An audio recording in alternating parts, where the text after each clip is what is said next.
Di mo minos usa ka gatos ka mga kapusong talisaynon sa Barangay Lagtang ang benepisyaryo sa laing hugna sa Kapuso Barangayan on Wheels. Ani ang report ni Luan May Rondina.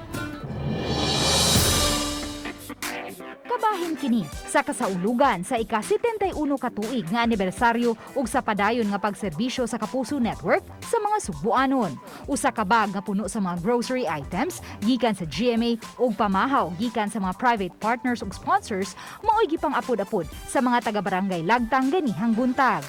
Usa sa mga nakadawat sa mga regalo sa GMA Regional TV ang 47 anyos nga si Ana Clarissa Pitogo. Isip usa ka labandera, maglisod siya og paigo sa iyang kita matag adlaw apan gibuhat niya ang tanan alang sa iyang anak.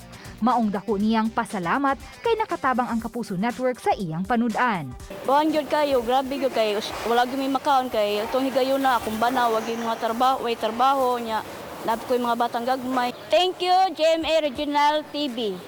Ang mga grocery pack nga gipang-apod-apod, gitabangan pag-andam ug giputos sa regional teams and anchors sa nagunang local newscast sa Central and Eastern Visayas, ang GMA Regional TV Balitang Bisdak ug GMA Regional TV Live. Gisiguro usab sa distribution team nga ang tanang nalambigit sa kalihukan nagsunod sa minimum health and safety protocols.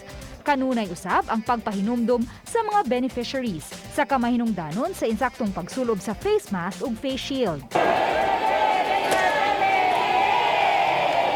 Uban ni Philip Patricio o Rod Prado, Luan May Rondina, Balitang Bisdak.